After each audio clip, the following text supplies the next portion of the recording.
आज हम लोग 9th विज्ञान के बारे में जानते हैं। विज्ञान होता क्या है? तो प्राकृतिक में उपस्थित पदार्थों के क्रमबद्ध अध्ययन से, प्राकृतिक में उपस्थित पदार्थों के क्रमबद्ध अध्ययन से ज्ञान प्राप्त करते हैं या ज्ञान के आधार पर वस्तु में प्रकृति के व्यवहार, उसके क्वालिटी के बारे में पता करते हैं, उसी को विज्ञान कहते हैं। यानी बोल सकते हैं कि किसी भी वस्तु के बारे में, पदार्थ के बारे में विशेष प्रकार के ज्ञान को विज्ञान कहा जाता है ना। तो पदार्थ द्रव्य है। पदार्थ का द्रव है दो प्रकार का, एक सजीव द्रव है तो एक निर्जीव द्रव है। सजीव द्रव किसको कहेंगे? तो जीव विज्ञान के अंतर्गत जितने भी विज्ञान आएंगे वो सब सजीव के अंतर्गत आएंगे, और व्यवहारिक विज्ञान के अंतर्गत जितने भी आएंगे वो सब के सब निर्जीव द्रव के अंतर्गत आएंगे। तो जीव विज्ञान जो है वो दो प्रकार के हैं। जीव विज्ञान दो प्रकार के हैं, एक जंतु विज्ञान है और एक आपका वनस्पति विज्ञान है।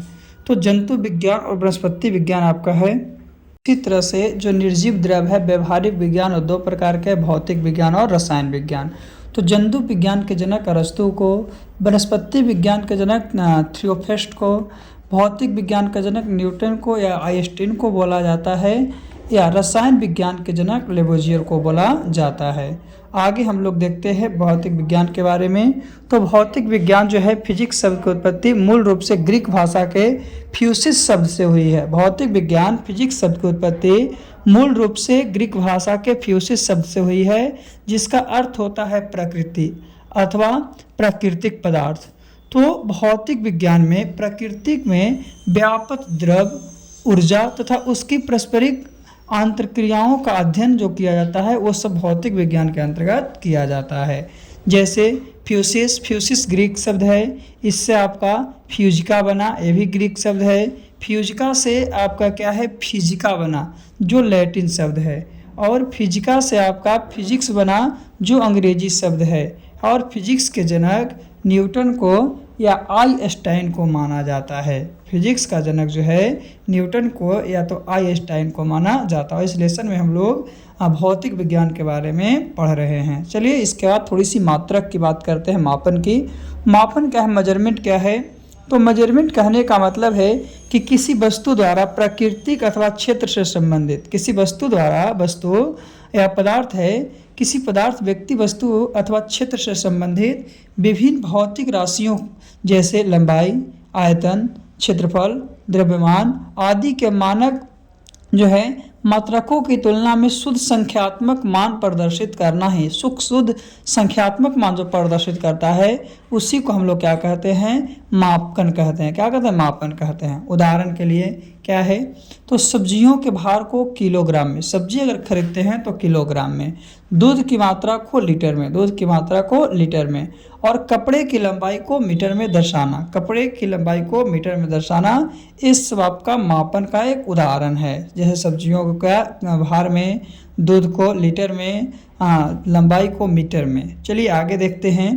तो जो मापन या मात्रक पद्धति है वो भौतिक राशि के मापन एवं मुख्यतः 4 पद्धतियों में प्रचलित है। कितने पद्धतियों में? 4 पद्धतियों में, जिसमें पहला है सीजीएस पद्धति, दूसरा है एफपीएस पद्धति, तीसरा है एमकेएस पद्धति और चौथा है एएसआई पद्धति। तो सीजीएस पद्धति क्या होता है? सीजीएस कहने का मतलब है सेंटीमीटर ग्राम सेकेंड, और पद्धति मतलब क्या है? सिस्टम। यानी सीजीएस सिस्टम में सेंटीमीटर ग्राम सेकेंड सिस्टम है। इस मापन में लंबाई को सेंटीमीटर में, द्रव्यमान को ग्राम में तथा समय को सेकंड में मापा जाता है। जो सीजीएस पद्धति है, सीजीएस पद्धति में लंबाई को सेंटीमीटर, द्रव्यमान को ग्राम और समय को सेकंड में मापा जाता है। इस मापन पद्धति को, ये जो सीजीएस पद्धति है, सीजीएस पद्धति को फ्रांसीसी प्रणाली या मीट्रिक प्रणाली के नाम से जानते हैं। कौन? फ्रांसीसी प्रणाली या मीट्रिक प्रणाली के नाम से जानते हैं। तो ये था आपका सीजीएस पद्धति। चलिए सीजीएस पद्धति के बाद हम लोग एफपीएस पद्धति में चलते हैं। तो एफपीएस पद्धति कहने का मतलब क्या है? तो एफपीएस सिस्टम कहने का मतलब foot pound second system, foot pound second system. और फुट पाउंड सेकंड सिस्टम में लंबाई को फुट में, द्रव्यमान को पाउंड में और समय को सेकंड में मापा जाता है। वही एफपीएस पद्धति को ब्रिटिश प्रणाली भी कह सकते हैं। एफपीएस पद्धति को ब्रिटिश प्रणाली भी हम लोग कहते हैं। फिर है एमकेएस पद्धति, यानी metre kilogram second system, metre kilogram second system. और इस सिस्टम में लंबाई को मीटर में, द्रव्यमान को केजी में और समय को सेकंड में मापा जाता है।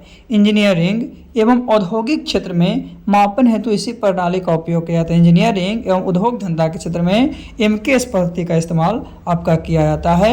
MKS पद्धति मीटर किलोग्राम सेकंड सिस्टम का उपयोग करते हैं। चलिए अब हम लोग 3 देख लिए हैं, CGS, FBS और MKS। अब थोड़ी सी हम लोग SI पद्धति के बारे में जानते हैं। SI पद्धति क्या है उसके बारे में। तो SI पद्धति क्या है? SI पद्धति कहने का मतलब यह प्रणाली जो है अंतर्राष्ट्रीय मापतौल अधिवेशन 1971 में स्वीकार किए गए थे। ये अंतर्राष्ट्रीय मापतौल अधिवेशन 1971 में इसको स्वीकार किया गया था, जिसे सिस्टम इंटरनेशनल या SI पद्धति कहते हैं। यह मापन पद्धति MKS पद्धति का परिभाषित रूप है। जो MKS पद्धति का परिभाषित रूप है वही आपका SI पद्धति का परिभाषित रूप है। वर्तमान में यह पद्धति सर्वाधिक प्रचलन में है और SI पद्धति जो है वर्तमान में सबसे ज़्यादा प्रचलन में है। अब हम लोग थोड़ी सी भौतिक राशि की बात करते हैं। तो भौतिक राशि पदार्थ का वे गुण है जिनका मापन किया जाता है। भौतिक राशि पदार्थ का यानी फिजिकल प्रॉपर्टी का वह गुण है जिसमें मापन किया जा सकता है और उसके माप को संख्या द्वारा प्रदर्शित किया जाता है। उसके माप को किसके द्वारा? संख्या के द्वारा प्रदर्शित किया जा सकता है। किसके द्वारा? संख्या के द्वारा प्रदर्शित किया जा सकता है। चलिए आगे हम लोग देखते हैं भौतिक राशि के बाद SI मात्रक के बारे में और थोड़ा सा।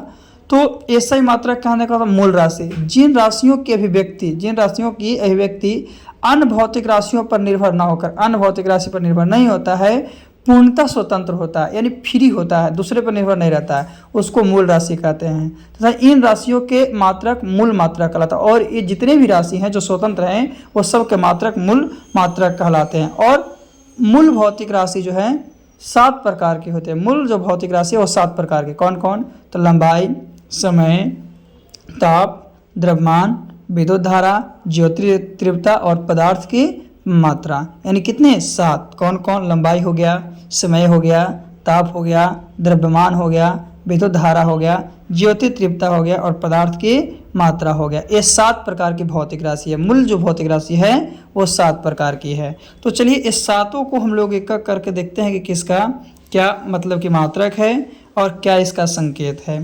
तो सबसे पहले लंबाई का मापन जो है मीटर। लंबाई को मीटर में मापते हैं जिसका संकेत m होता है। लंबाई को मीटर में मापते हैं जिसका संकेत m होता है।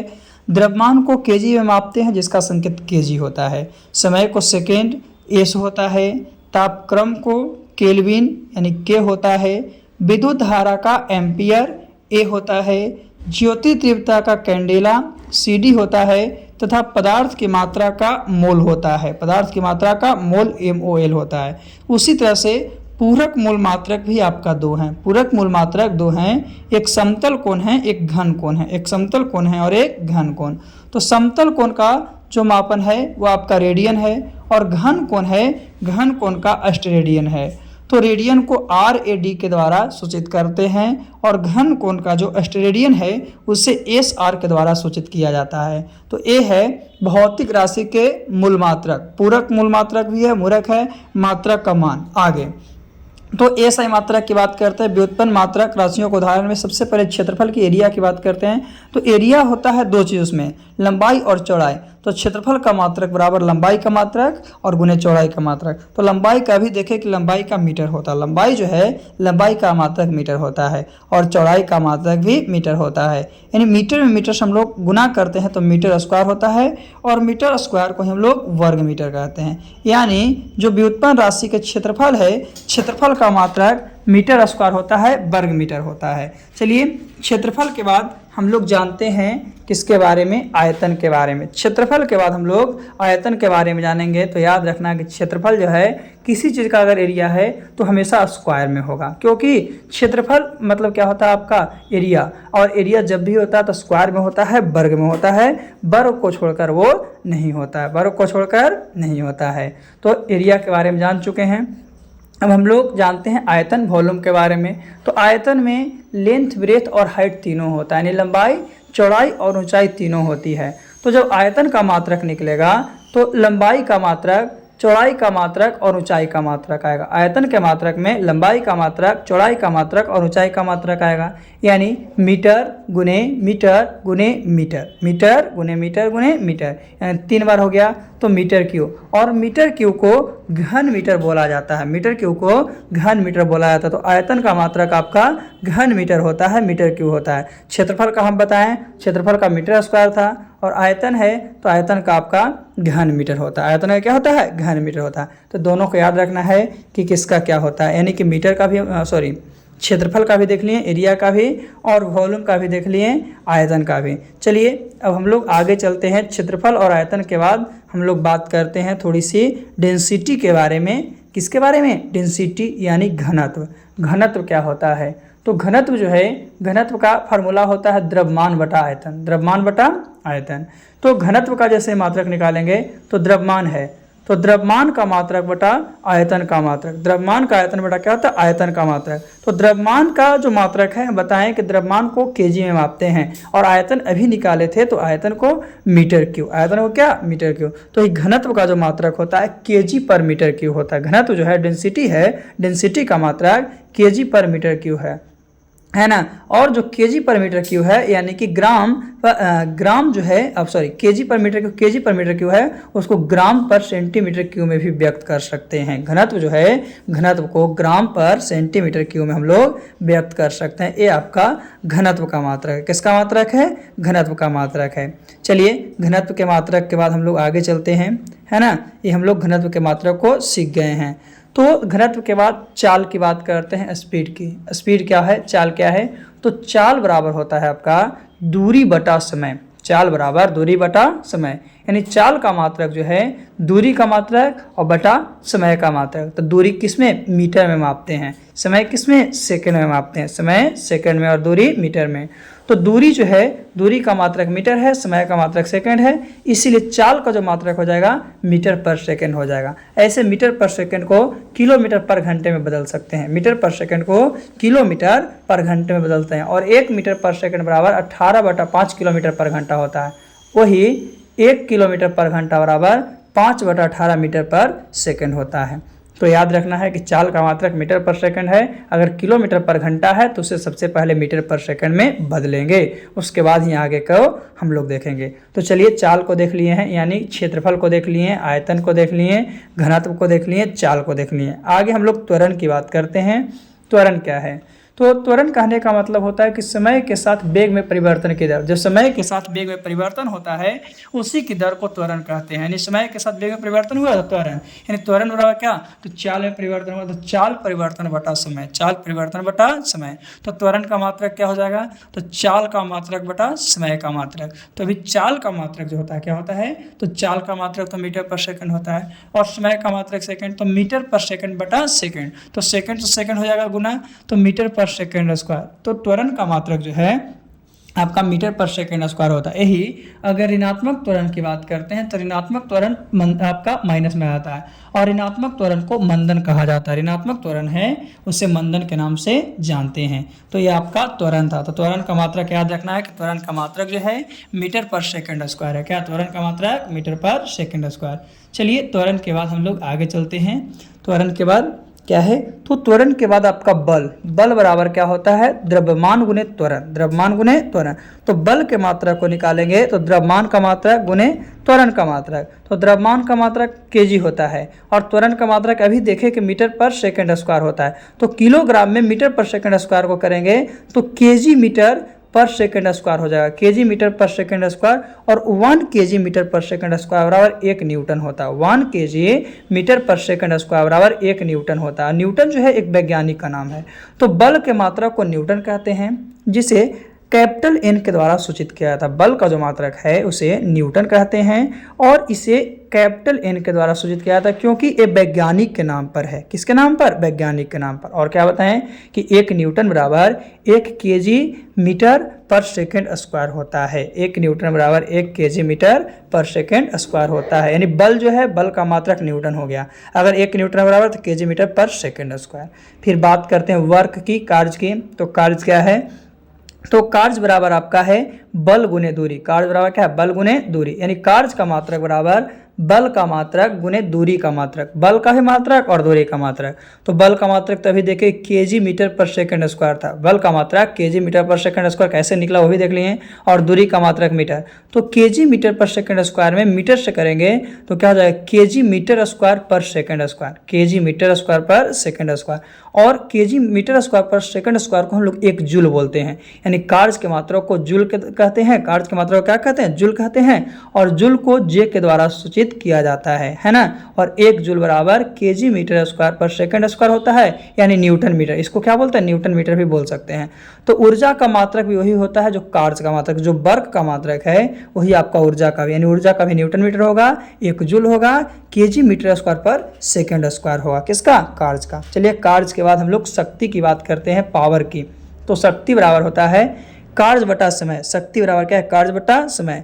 तो शक्ति जो है, शक्ति का मात्रक आपका क्या है, तो शक्ति का मात्रक बराबर कार्य का मात्रक और समय का मात्रक। तो कार्य का अभी देखे थे कि केजी मीटर स्क्वायर पर सेकंड स्क्वायर था, इसमें से बटा में क्या, समय का मात्रक तो सेकंड हो गया।